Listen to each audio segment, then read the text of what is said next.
으응. 포대기 속 아기의 신음소리. 미라의 손이 분유를 집어듭니다. 떨립니다. 가방 속으로 넣고 발걸음이 빨라집니다. 삐삐삐. 손님, 잠시만요. 보안 요원이 달려옵니다. 계산 안 하셨죠? 가방 좀 확인하겠습니다. 미라의 입술이 떨립니다. 저는 주변 사람들이 모여듭니다. 수군거림이 이어집니다. 도둑이시네. 애까지 안고 미라는 고개를 들지 못합니다. 눈물만 떨어집니다. 사연 시작 전에 구독과 좋아요 부탁드립니다. 어디서 듣고 계신지 댓글로 알려주세요. 그곳으로 행운과 행복이 가득하시길 기원합니다. 피고인 강미라 맞습니까? 윤재현 판사의 목소리가 법정에 울려 퍼졌습니다. 금요일 오후 2시 크리스마스를 닷새 앞둔 날이었죠. 피고인석에 앉은 여자가 고개를 들었는데 27세 강미라는 창백한 얼굴에 떨리는 입술, 그리고 무엇보다 슬픔이 가득한 눈빛을 가진 여자였습니다. 네, 맞습니다. 재현은 서류를 내려다보았습니다. 절도죄, 피해액 18,400원, 액상분유, 해열 패치, 비타민 음료. 하찮은 금액이었지만 이 여자에게는 목숨과 같았을 겁니다. 재현이 다시 미라를 바라보는 순간이었습니다. 심장이 멎는 것 같았죠. 미라의 얼굴 어딘가에서 죽은 아내 윤희의 모습이 겹쳐 보였거든요. 눈매, 입골, 이마의 곡선까지. 말도 안 돼. 재현은 서류를 다시 들여다보았고 손이 떨리기 시작했습니다. 출생 연월일 1998년 2월 14일 추정. 재현의 손에서 펜이 떨어졌습니다. 1998년 2월 14일. 25년 전 재현의 아들이 실종된 바로 그날이었습니다. 이야기는 25년 전 1998년 2월 14일로 돌아갑니다. 여보, 민준이 예방접종 다녀올게요. 윤희는 생후 일주일 된 아기를 포대기에 감쌌습니다. 작고 소중한 생명, 세상에 온 지 일주일밖에 안 된 아들이었죠. 조심해요. 날이 추우니까 따뜻하게 입혀야 해. 재현은 아내의 이마에 키스했습니다. 35세, 판사로 임관한 지 3년 차였던 그는 매일이 행복했죠. 아내는 33세 초등학교 교사였고 늦둥이 아들은 두 사람의 모든 것이었습니다. 민준아, 주사 맞고 오자. 아프지 않을 거야. 윤희는 아기를 안고 집을 나섰는데 그때는 몰랐습니다. 그게 마지막이 될 줄은. 오후 3시 40분 서대문구 충정로 사거리에서였습니다. 윤희는 택시에 앉아 병원에서 예방접종을 마치고 집으로 돌아가는 중이었죠. 품에 안긴 민준이는 잠들어 있었고 왼쪽 귀 뒤에는 작은 점이 있었습니다. 신호가 바뀌었고 트럭 한 대가 신호를 무시하고 돌진했습니다. 윤희가 탄 택시와 정면으로 충돌하면서 유리가 산산조각 났고 차체가 뒤틀렸으며 여러 대의 차량이 연쇄 추돌했죠. 쾅! 충격으로 윤희의 품에서 아기가 튕겨나갔습니다. 민준아! 윤희는 손을 뻗었지만 잡을 수 없었고 의식이 점점 흐려져 갔습니다. 사고 현장은 아수라장이었습니다. 구급차와 경찰 그리고 사람들이 뒤섞였고 비명과 사이렌 소리가 뒤엉켰죠. 윤희는 척추골절의 다발성 골절상으로 중환자실로 실려갔지만 민준이는 어디에도 보이지 않았습니다. 제 아들은요? 아기는 어디 있어요? 재현은 미친 듯이 병원과 경찰서, 사고 현장을 샅샅이 뒤졌지만 민준이는 흔적도 없이 사라진 상태였습니다. 실종 신고서가 접수되었습니다. 실종 아동 윤민준, 성별, 남, 나이, 생후 7일, 실종 일시, 1998년 2월 14일 오후 3시 40분. 실종 장소, 서울 서대문구 충정로 사거리. 특징, 왼쪽 귀 뒤 작은 점, 하늘색 내복, 흰색 포대기. 경찰이 수색했고 방송에도 나왔지만 민준이는 나타나지 않았습니다. 일주일이 지나고 한 달이 지나고 1년이 흘렀죠. 윤희는 병원에서 나왔지만 더 이상 걷지 못했습니다. 척추 손상으로 휠체어 생활을 해야 했죠. 하지만 더 큰 고통은 정신적인 것이었습니다. 여보, 내가 민준이 손을 놓쳤어. 내 잘못이야. 윤희는 밤마다 악몽을 꾸었고 끊임없이 자책하며 멈추지 않고 울었습니다. 재현이 아무리 위로해도 소용없었죠. 5년이 흘렀고 2003년 윤희의 건강이 급격히 나빠졌습니다. 만성 통증과 우울증, 그리고 면역력 저하로 몸이 버티지 못했죠. 2005년 1월 폐렴에 걸렸습니다. 민준아, 미안해. 엄마가 너를. 윤희는 아들의 이름을 부르며 눈을 감았습니다. 40세였죠. 재현은 홀로 남아 판사로서의 일에 매진했습니다. 그것만이 정신을 붙잡는 유일한 방법이었으니까요. 하지만 민준이를 찾는 일만큼은 멈추지 않았습니다.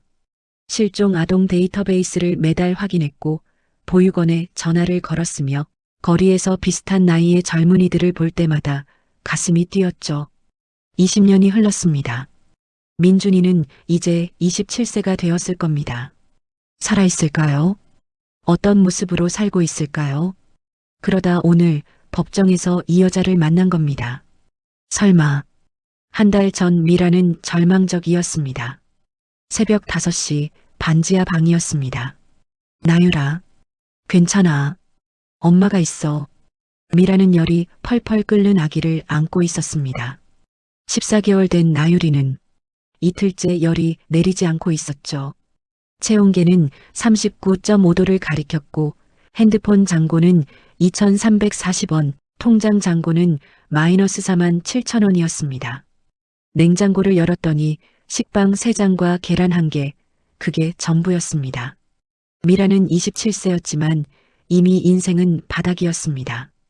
고아원에서 18세까지 자랐고 의지할 가족도 없었으며 고등학교를 졸업한 뒤에는 공장에 취직해 야간 조립 작업을 했죠.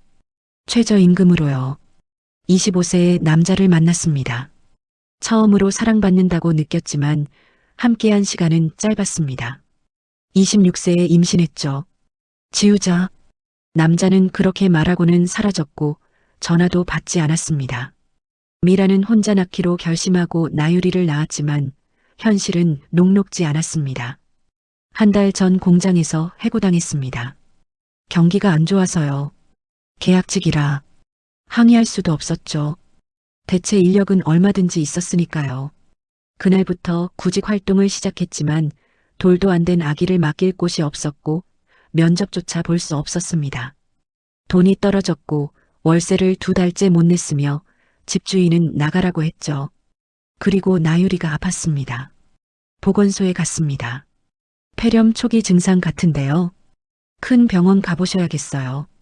여기서는 치료가 안 되나요? 응급실 가시는 게 나을 것 같습니다. 아기 상태가 좋지 않아요. 미라는 멍하니 진료실을 나왔습니다. 응급실이라 최소 50만 원은 있어야 하는데 지금 당장 5만 원도 없었죠. 대출 앱을 열었더니 3곳에서 연달아 거절당했습니다. 신용등급 최하위였거든요. 연락처를 내려보았지만 전화할 사람이 없었고 보육원 친구들도 다 연락이 끊긴 지 오래였습니다. 미라는 벤치에 주저앉았습니다. 엄마가 다 해결할게. 포대기 속 나유리는 뜨거운 열기를 내뿜고 있었고 미라는 일어나서 마트로 향했습니다. 마트. 2025년 12월 8일 오후. 형광등 불빛 아래 진열된 상품들이 너무나 또렷했습니다. 아기용품 코너였죠. 액상분유, 헤어 패치, 비타민 음료. 합계 28,400원이었습니다. 미라는 상품들을 물끄러미 바라보며 손을 뻗었는데 떨렸습니다. 하지마. 이건 범죄야. 손을 다시 걷었지만 포대기 속에서 나유리가 신음했습니다. 미라는 아기를 내려다보았습니다. 빨갛게 달아오른 얼굴과 축 처진 눈꺼풀이 보였죠. 나유리가 죽을 수도 있어. 미라는 다시 손을 뻗어 천천히 물건을 가방에 넣었습니다. 분유, 패치, 음료를요. 심장이 폭발할 것 같았고 귀에서는 윙윙거리는 소리가 들렸습니다. 계산대를 지나쳐 5m, 4m, 3m 출구가 보였습니다.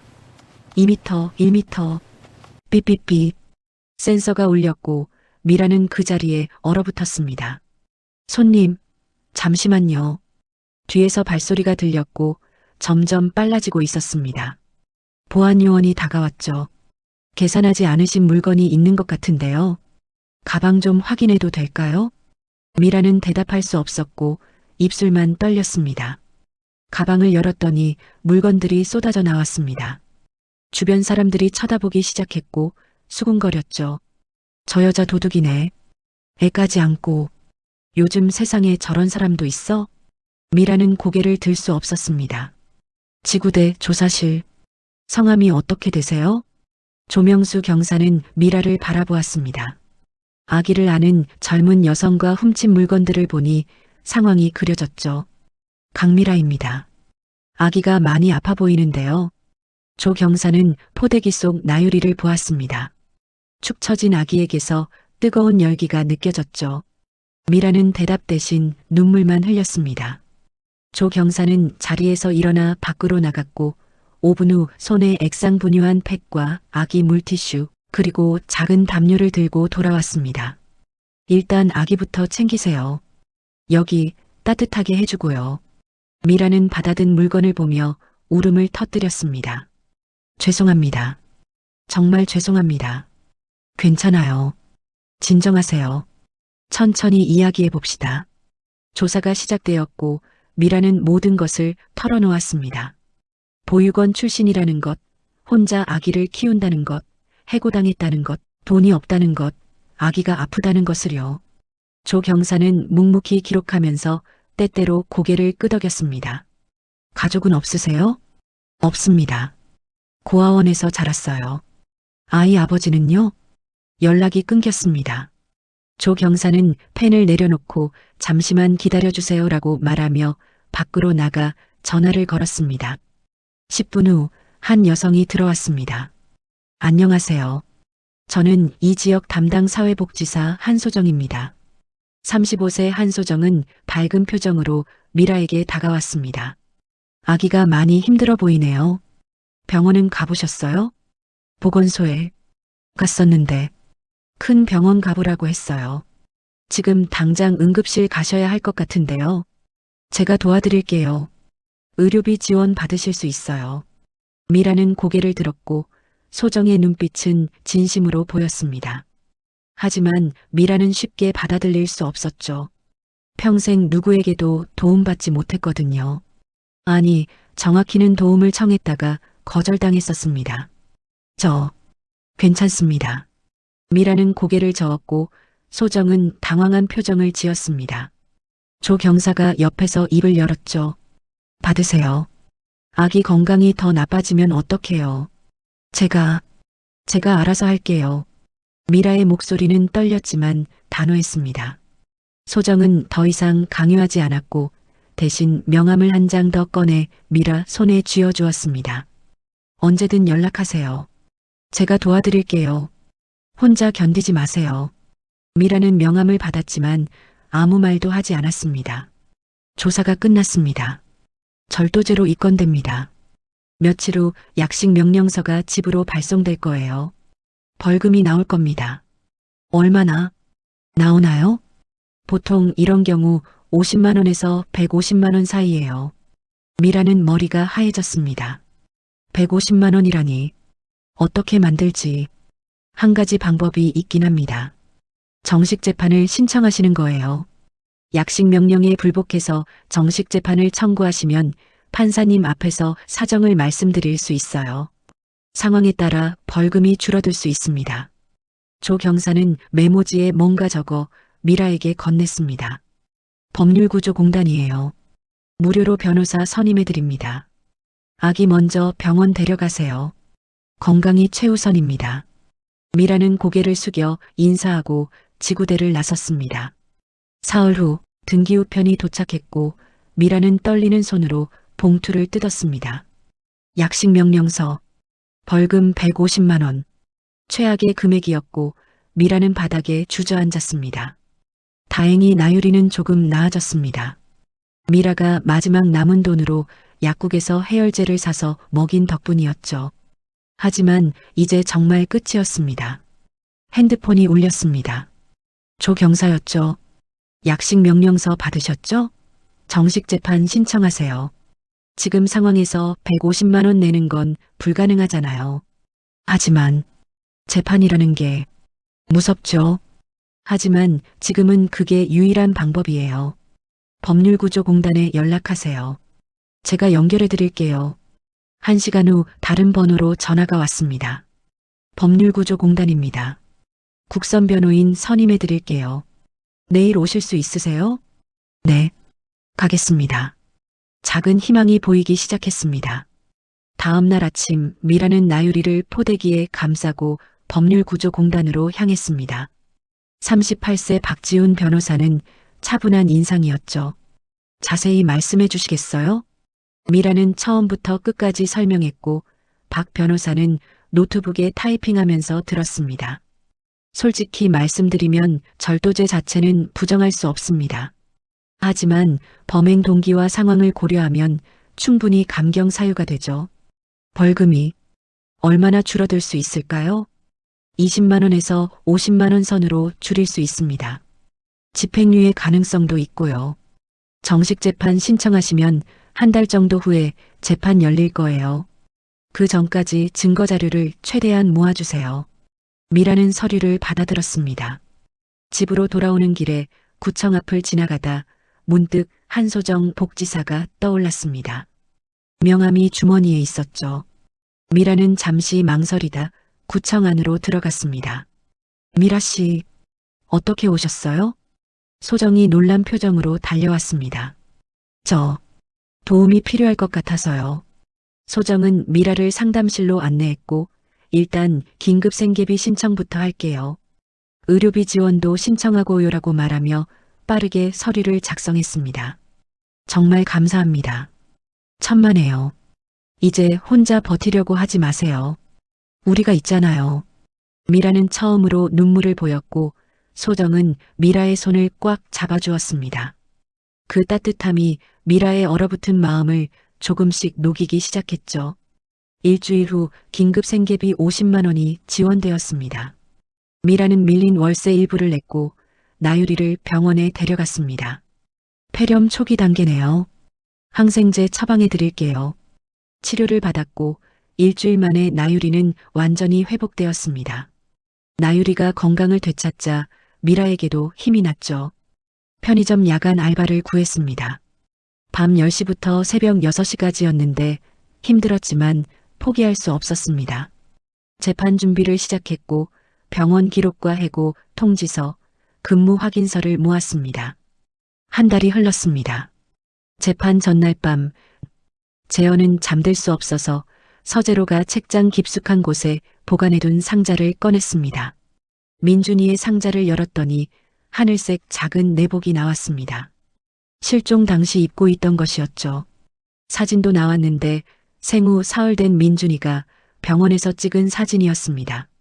작고 빨갛고 주름진 얼굴이었지만 너무나 아름다웠죠. 재현은 사진을 손에 쥐며 민준아 라고 중얼거렸습니다. 실종 신고서를 꺼냈는데 수없이 읽었던 서류였습니다. 재현은 멈추지 않았습니다. 매달 실종 아동 데이터베이스를 확인했고 보육원에 전화를 걸었으며 병원에도 전화했고 경찰서에도 전화했습니다. 1998년 2월경에 맡겨진 남자아이 있나요? 신원 미상영아 기록 있나요? 진전이 있나요? 하지만 답은 언제나 같았습니다. 죄송합니다. 없습니다. 재현은 포기하지 않았습니다. 민준이가 10살이 되었을 때는 컴퓨터로 성장 예상 이미지를 만들었고 20살이 되었을 때도 다시 만들었죠. 거리에서 비슷한 나이의 젊은이를 보면 가슴이 뛰었습니다. 혹시? 하지만 아니었습니다. 언제나 그랬죠. 재현은 윤희의 사진을 꺼냈습니다. 웨딩드레스를 입은 아내가 환하게 웃고 있었죠. 여보. 재현은 사진에 대고 속삭였습니다. 미안해요. 아직도 못 찾았어. 우리 민준이를. 2005년 1월 윤희가 세상을 떠난 날 재현은 관 앞에 무릎을 꿇었습니다. 여보. 먼저 가지 마요. 민준이를 찾으면 같이 가요. 하지만 윤희는 대답하지 않았고 장례식이 끝났으며 재현은 혼자 남았습니다. 20년이 흘렀습니다. 재현은 여전히 판사였지만 집에 돌아오면 언제나 혼자였습니다. 식사도 혼자, 잠도 혼자, 명절도 혼자, 크리스마스도 혼자였죠. 판사님, 결혼 안 하세요? 동료들이 가끔 물었지만 아니요. 괜찮습니다라고 답했습니다. 재현은 다시 결혼할 생각이 없었습니다. 윤희만이 유일한 아내였고 민준이를 찾을 때까지는.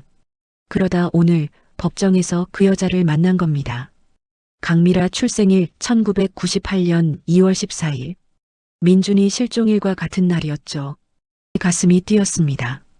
설마 재판 당일 2025년 12월 20일 금요일 오후 2시 미라는 법정에 섰습니다. 검은 바지, 흰 셔츠, 떨리는 손. 소정 복지사가 나유리를 봐주기로 했습니다. 미라는 혼자였습니다. 모두 기립하십시오. 법정 직원의 목소리가 울렸습니다. 뒷문이 열렸습니다. 윤재원 판사가 입장했습니다.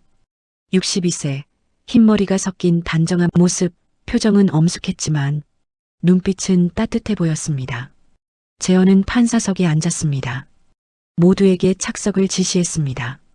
재현은 서류를 펼쳤습니다. 미라를 바라보았습니다. 그 순간이었습니다. 숨이 멎었습니다. 미라의 얼굴, 윤희와 눈매가 똑같았습니다. 입골도, 이마의 곡선도, 윤희, 재현은 서류를 다시 들여다보았습니다.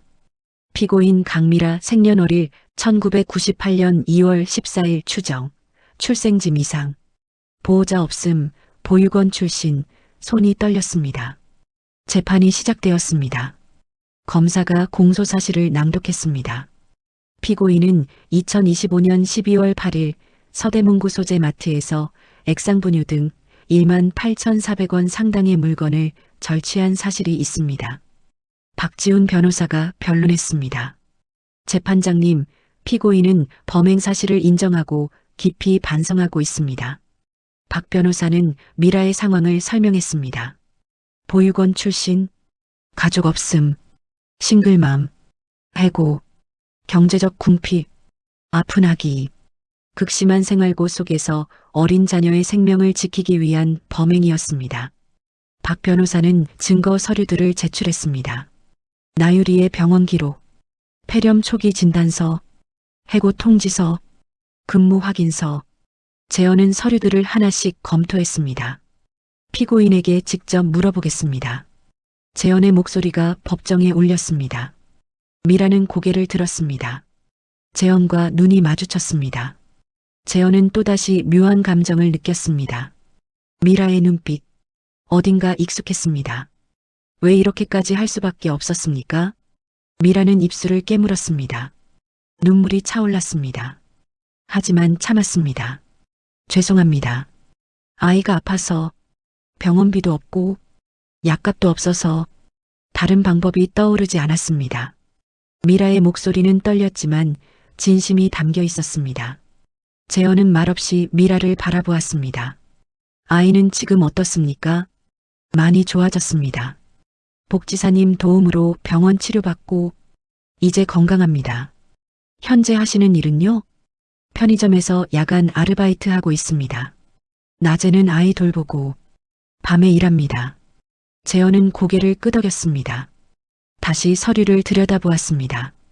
가족관계 없음, 보육원, 해맑음 보육원, 재현의 손이 미세하게 떨렸습니다. 해맑음 보육원, 민준이가 실종된 지역과 같은 곳이었습니다. 마지막으로 하고 싶은 말씀 있습니까? 미라는 일어섰습니다. 깊게 고개를 숙였습니다. 정말 죄송합니다. 다시는 이런 일 없을 것입니다. 아이를 위해서라도 바르게 살겠습니다. 기회를 주시면 열심히 살겠습니다. 미라의 목소리가 떨렸습니다. 눈물이 바닥에 떨어졌습니다. 재현은 잠시 눈을 감았습니다. 깊은 한숨을 내쉬었습니다. 알겠습니다. 자리에 앉으십시오. 판결. 재현은 정회를 선언했습니다. 판사실로 돌아왔습니다. 문을 잠갔습니다. 책상에 앉았습니다. 컴퓨터를 켰습니다. 미라의 기록을 더 검색했습니다.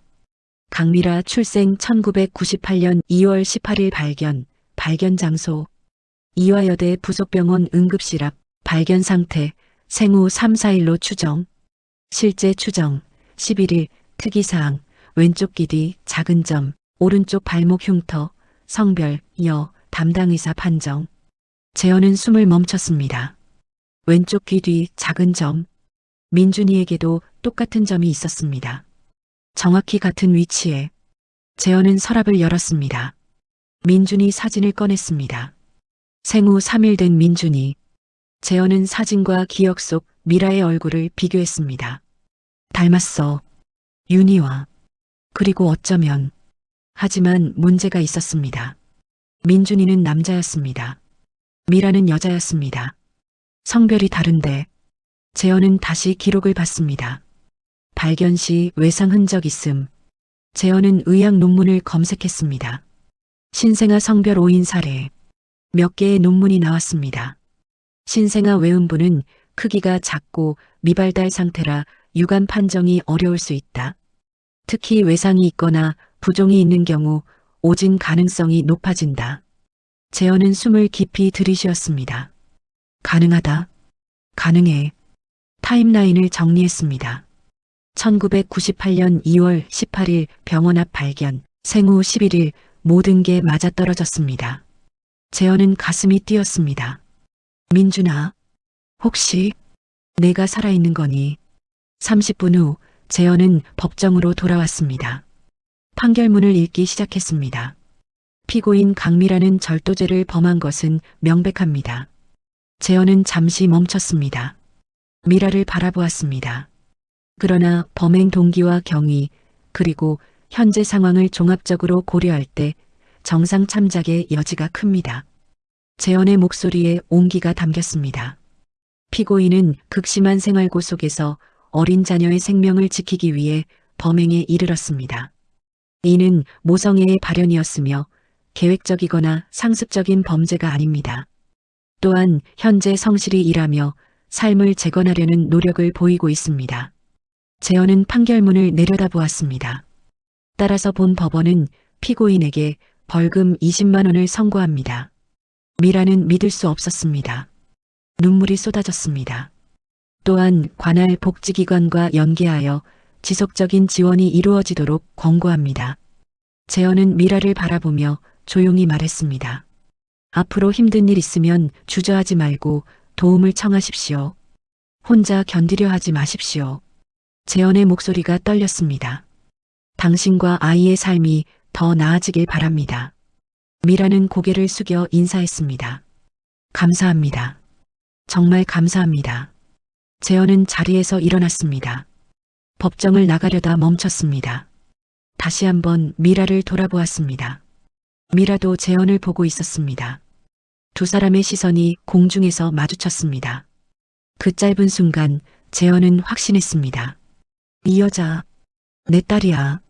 조사 시작, 재판이 끝난 그날 저녁, 재현은 판사실에 남았습니다. 다른 직원들은 모두 퇴근했습니다. 재현은 비서에게 전화했습니다. 김 주사님, 내일 오전에 해맑음 보육원 연락처 좀 알아봐 주세요. 네, 판사님. 무슨 일이시라도. 아니에요. 개인적인 일입니다. 전화를 끊고 재현은 창밖을 바라보았습니다. 밤이 깊어가고 있었습니다. 거리에는 크리스마스 불빛이 반짝였습니다. 재현은 민준이 사진을 꺼냈습니다. 민준아, 아빠가 너를 찾은 것 같아. 다음 날 아침, 재현은 평소보다 일찍 법원에 도착했습니다. 이메일을 확인했습니다. 김 주사가 보낸 메일이 있었습니다. 해맑음 보육원 주소 서울 서대문구 홍제동. 전화 02-231-4700. 원장 이경숙 58세. 재현은 전화를 걸었습니다. 신호음이 3번 울렸습니다. 네, 해맑음 보육원입니다. 안녕하세요. 저는 서울중앙지방법원의 윤재현 판사입니다. 원장님과 통화 가능할까요? 아, 네. 잠시만 기다려주세요. 잠시 후 다른 목소리가 들렸습니다. 네, 원장 이경숙입니다. 판사님께서 무슨 일로? 개인적인 일로 여쭤볼 게 있어서 연락드렸습니다. 혹시 1998년 2월경에 보육원에 맡겨진 아이 기록을 확인할 수 있을까요? 1998년이요? 오래됐네요.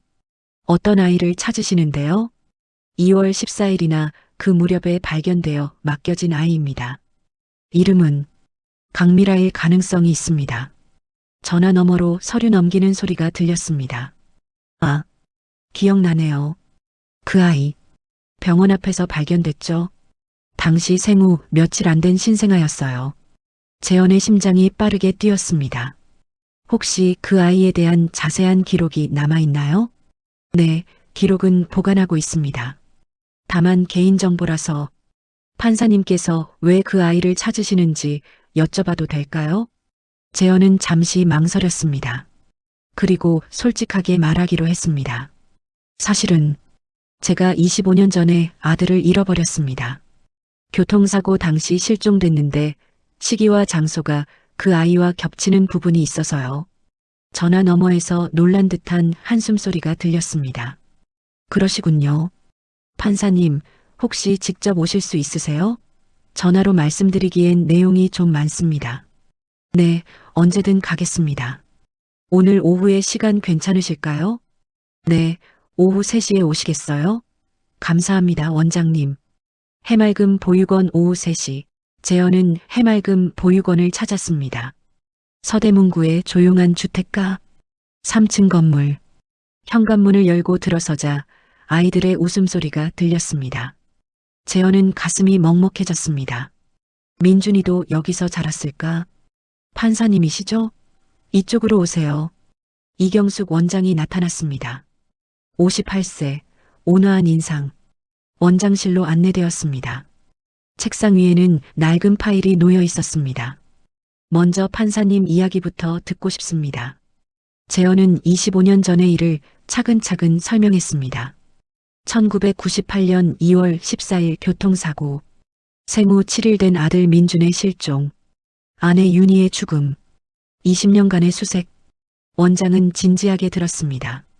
정말 힘드셨겠네요. 네. 하지만 포기할 수가 없었습니다.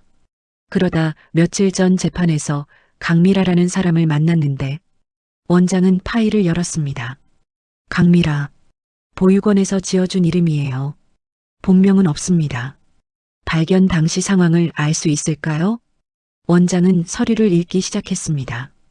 1998년 2월 18일 새벽 5시 30분 이화여대 부속병원 응급실 앞에서 발견됐습니다.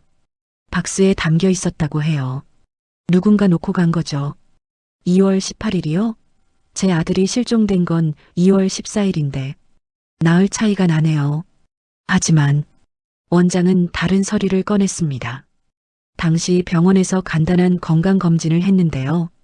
담당 의사는 생후 3, 4일로 추정했지만 실제로는 그보다 더 되었을 가능성이 있어요. 왜죠? 신생아는 일주일 정도 되면 탯줄이 떨어집니다. 기록을 보면 발견 당시 탯줄이 이미 떨어진 상태였다고 되어 있어요. 그럼 최소 생후 7일 이상이라는 뜻이죠. 재현의 손이 떨렸습니다. 그럼 출생일이 2월 7일이나 그 전후일 가능성이 높습니다.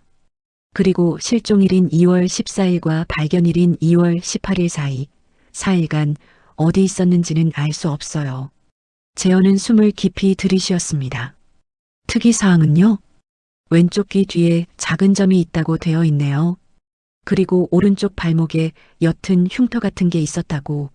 재현은 숨이 멎었습니다. 원장님, 제 아들도 왼쪽 귀 뒤에 점이 있었습니다. 정확히 같은 위치예요. 원장은 재현을 바라보았습니다. 그럼 정말. 하지만 한 가지 문제가 있어요. 뭔가요? 제 아들은 남자아이였습니다. 강미라는 여자고요. 원장은 잠시 망설였습니다. 그리고 조심스럽게 말했습니다. 사실 발견 당시 성별 판정이 애매했어요. 어떻게요? 담당 의사 기록을 보면 아이에게 외상이 있었다고 되어 있어요. 특히 하체 쪽에 사고였을 가능성이 높죠. 그래서 유관 확인이 어려웠고 응급 상황이라 정밀 검사를 하지 않았다고 해요. 그럼 오진 가능성이 있습니다. 실제로 신생아는 성기가 작고 미발달 상태라 외상이 있으면 판정이 어려워요. 담당 의사가 성급하게 여아로 기록했을 가능성이 있어요. 재현은 머리가 복잡해졌습니다. 만약 정말 민준이라면 25년 동안 여자로 살아온 것입니다. DNA 검사를 해야겠습니다. 네, 그게 가장 확실한 방법이죠. 하지만 판사님, 원장은 진지한 표정이 되었습니다. 조심스럽게 접근하셔야 합니다. 만약 사실이라면 그 아이한테는 엄청난 충격일 테니까요. 재현은 고개를 끄덕였습니다. 천천히 진행하겠습니다. 이틀 후 재현은 조명수 경사를 만났습니다. 법원 근처 조용한 카페였습니다. 판사님께서 저를 찾으시다니 의외네요. 강미라 씨에 대해 여쭤보고 싶습니다. 재현은 25년 전 이야기부터 시작했습니다. 아들의 실종, 보육원 기록과의 일치점. 조 경사는 놀란 표정으로 들었습니다. 정말 그런 일이. 그럼 미라 씨가 판사님 아드님일 수도 있다는 말씀이신가요? 가능성이 있습니다. 하지만 어떻게 접근해야 할지 한소정 복지사님과 상의해 보는 게 좋을 것 같습니다. 그분이 미라 씨 상황을 제일 잘 알고 계시거든요. 며칠 후 재현은 소정을 만났습니다. 구청 상담실이었습니다. 재현은 모든 것을 설명했습니다. 소정은 깊은 한숨을 내쉬었습니다. 정말 놀라운 이야기네요. 하지만 판사님, 이건 정말 신중하게 접근해야 합니다. 소정은 노트북을 열었습니다. 미라 씨는 현재 심리적으로 매우 취약해요. 최근 몇 달간 겪은 일이 너무 많아요. 그럼 어떻게 해야 할까요? 단계적으로 접근해야 합니다. 먼저 심리 안정, 경제적 기반. 그 다음에 조심스럽게 출생에 관한 이야기를. 얼마나 걸릴까요? 최소 몇 달은 필요합니다. 재현은 고개를 끄덕였습니다. 25년을 기다렸는데 몇 달쯤이야. 제가 할 수 있는 일이 있을까요? 직접적으로는 어렵습니다. 판사님이 갑자기 접근하면 미라 씨가 부담스러워할 수 있어요. 그렇군요. 대신 제가 미라 씨에게 출생에 관한 궁금증이 있는지 자연스럽게 물어볼게요. 그리고 판사님께 정기적으로 보고 드리겠습니다. 재현은 소정의 손을 잡았습니다. 정말 감사합니다. 그날 밤 재현은 집에 돌아와 윤희의 사진을 꺼냈습니다. 여보, 우리 민준이 찾은 것 같아. 미라라는 이름으로 살아왔더라고. 재현의 눈에서 눈물이 흘렀습니다. 힘들게 살았어. 우리처럼. 많이 힘들었나 봐. 재현은 창밖을 바라보았습니다. 눈이 내리기 시작했습니다. 크리스마스가 다가오고 있었습니다. 크리스마스 이브 12월 24일 밤 11시 재현은 혼자 집에 앉아 있었습니다. 거실에는 작은 트리가 있었습니다. 25년간 한 번도 빠뜨리지 않고 세운 트리였습니다. 민준이를 위해 민준아 메리 크리스마스. 재현은 트리 아래에 작은 선물 상자를 놓았습니다. 25년간 해온 일이었습니다. 핸드폰이 울렸습니다. 소정이었습니다. 판사님, 미라 씨가 최근 자신의 출생에 대해 궁금해하기 시작했어요. 재현의 심장이 뛰었습니다. 어떤 식으로요? 아이를 키우면서 자신의 부모가 궁금해진 것 같아요. 나유리에게 할머니, 할아버지가 있어야 하는데 자기는 없다고 슬퍼하더라고요. 그래서 보육원 기록을 찾아보라고 권유했어요. 미라 씨가 다음 주에 방문하기로 했대요. 그럼 제가 아니요. 미라 씨가 먼저 스스로 기록을 보고 생각할 시간이 필요해요. 재현은 조급한 마음을 억눌렀습니다. 알겠습니다. 전화를 끊고 재현은 창밖을 바라보았습니다. 눈이 계속 내렸습니다. 민준아, 조금만 기다려. 아빠가 곧 갈게. 미라의 크리스마스. 같은 시각 미라는 나유리를 재우고 있었습니다. 나유라, 엄마도 나처럼 할아버지 할머니가 있었을까? 나유리는 잠든 얼굴로 숨을 쉬었습니다. 미라는 핸드폰으로 해맑은 보육원에 전화했습니다. 다음 주 수요일에 방문하고 싶은데요. 제 출생 기록을 보고 싶어서요. 알겠습니다. 오후 2시에 오세요. 미라는 전화를 끊고 나유리를 내려다보았습니다. 나유라, 엄마가 어디서 왔는지 알아볼게. 너한테 할머니, 할아버지를 찾아줄게. 보육원 방문 2025년 12월 27일. 수요일 오후 2시. 미라는 나유리를 데리고 해맑음 보육원을 찾았습니다. 오랜만에 방문하는 곳이었습니다. 18세까지 여기서 자랐습니다. 미라야, 오랜만이다. 아이가 많이 컸네. 이경숙 원장이 반갑게 맞았습니다. 안녕하세요, 원장님. 잘 지내셨어요? 그럼, 앉아. 내 기록 여기 있어. 원장은 파일을 건넸습니다. 미라는 떨리는 손으로 파일을 받았습니다.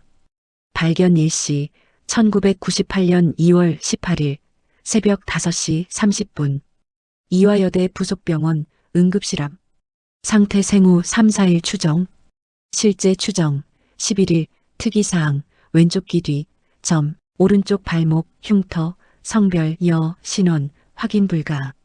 미라는 천천히 읽어 내려갔습니다. 원장님, 제 생물학적 부모에 대한 단서는 없나요? 원장은 조심스럽게 대답했습니다. 안타깝지만 경찰 수사에서도 아무것도 나오지 않았어. 다만요? 당시 이 근처에서 교통사고가 있었다는 얘기를 들었어.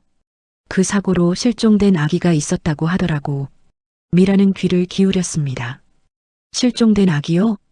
응. 정확한 건 모르겠지만 시기가 비슷했어. 혹시 연관이 있을지도. 미라는 파일을 계속 넘겼습니다. 사진들이 나왔습니다. 갓난아기 때, 돌 때, 유치원 때. 원장님, 이 기록 복사해도 될까요? 물론이지. 내 기록이니까. 집으로 돌아오는 길, 미라는 머릿속이 복잡했습니다. 교통사고, 실종된 아기. 혹시 자신과 관련이 있을까? 집에 도착했습니다. 나유리를 재웠습니다. 미라는 노트북을 켰습니다. 1998년 2월 서대문구 교통사고. 검색했습니다. 몇 개의 기사가 나왔습니다. 클릭했습니다. 1998년 2월 14일 서대문구 충정로 사거리에서 대형 교통사고 발생. 3명 사망, 7명 부상. 사고 당시 생후 7일 영아 실종. 실종 아동 윤민준 남. 부모 윤재헌 35세. 판사 이윤희 33세.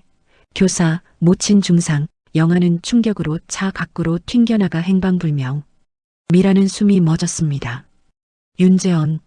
자신의 재판을 맡았던 판사. 이게 무슨. 손이 떨렸습니다. 미라는 더 많은 기사를 찾았습니다. 사진이 있었습니다. 25년 전 사고 현장. 그리고 실종 아동 전단지. 윤민준 성별. 남. 생년월일 1998년 2월 7일. 실종일 1998년 2월 14일. 특징. 왼쪽 귀 뒤 작은 점. 미라는 자신의 왼쪽 귀를 만졌습니다. 점이 있었습니다. 평생 있었던 점.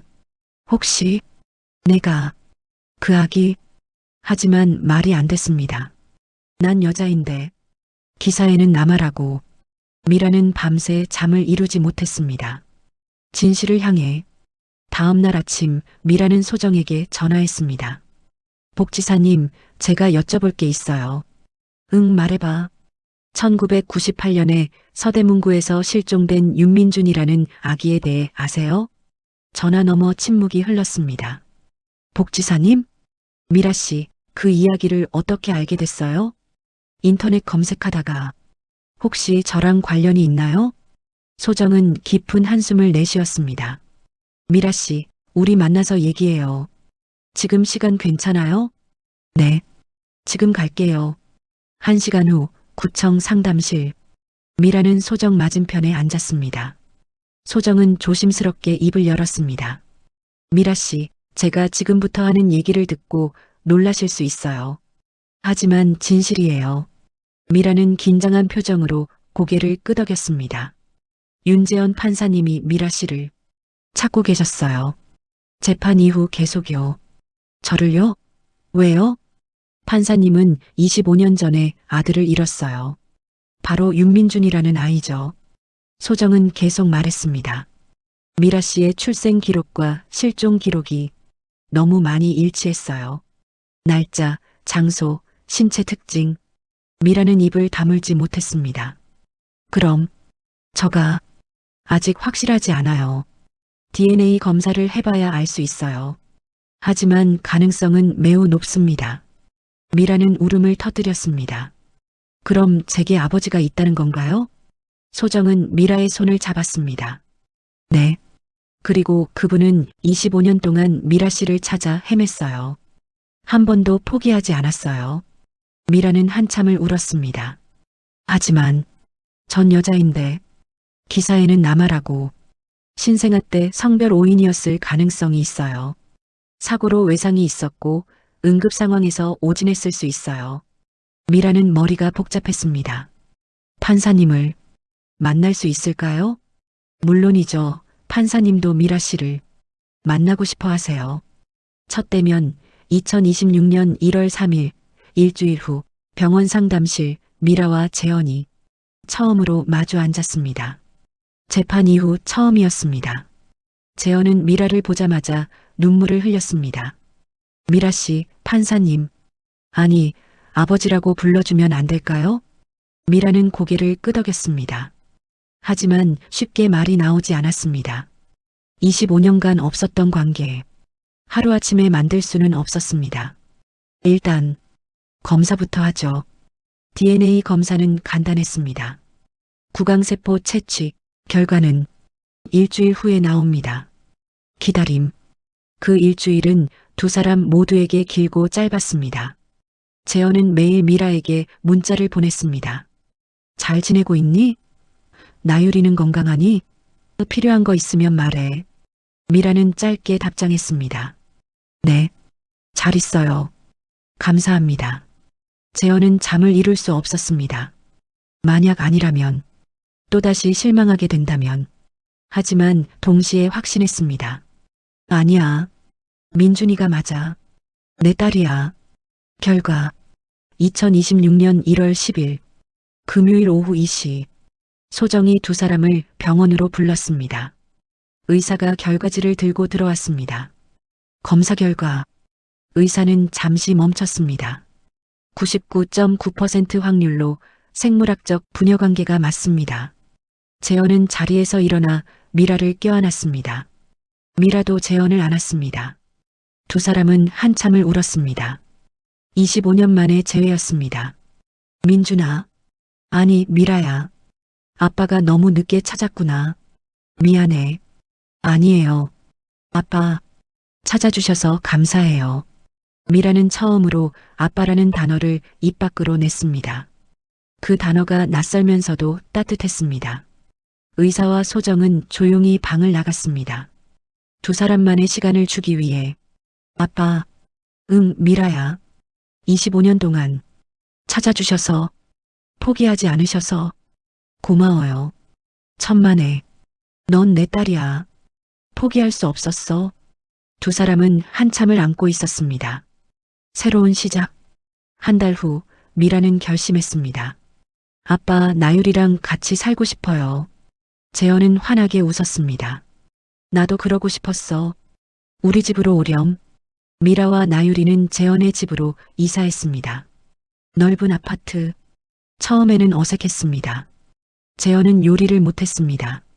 미라는 큰 집에 적응하지 못했습니다. 하지만 시간이 지나며 서로에게 익숙해졌습니다.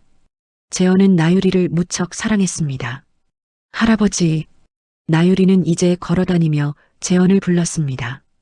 우리 나유리, 이리 와. 재현은 나유리를 안아 올렸습니다.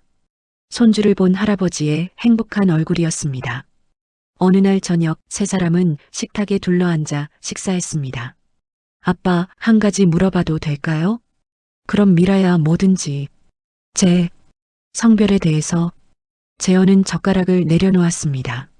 저는 태어날 때 정말 남자였나요? 재현은 고개를 끄덕였습니다. 의학적으로는 그랬던 것 같아. 하지만 사고로 외상이 있었고 의료진이 오판했어. 그럼 저는 누구인가요? 재현은 미라의 손을 잡았습니다. 넌 너야, 미라야. 그게 중요한 거야. 재현은 계속 말했습니다. 내가 어떻게 살아왔고 어떤 사람인지가 중요하지. 출생 당시의 성별이 뭐가 중요하니 하지만 넌 27년간 여자로 살아왔어. 그게 내 정체성이야. 그리고 훌륭한 엄마야. 난 그런 내가 자랑스러워. 미라는 눈물을 흘렸습니다. 고마워요, 아빠. 그날 밤 재현은 윤희의 사진을 꺼냈습니다. 이분이 내 엄마야. 이윤희. 미라는 사진 속 여자를 보았습니다. 자신과 닮은 부분이 많았습니다. 엄마. 응. 엄마는 너를 너무 사랑했어. 너를 찾지 못해서 너무 힘들어했어. 재현은 목소리가 떨렸습니다. 결국 세상을 떠났지. 20년 전에 엄마한테 미안해요.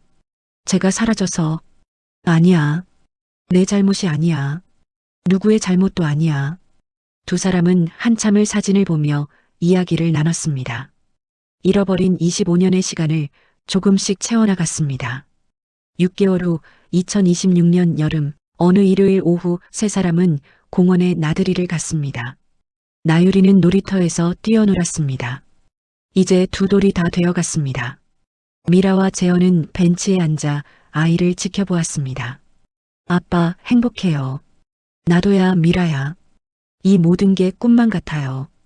1년 전만 해도 전 절망 속에 있었는데 이제 괜찮아. 우리 함께 잘 살아가자.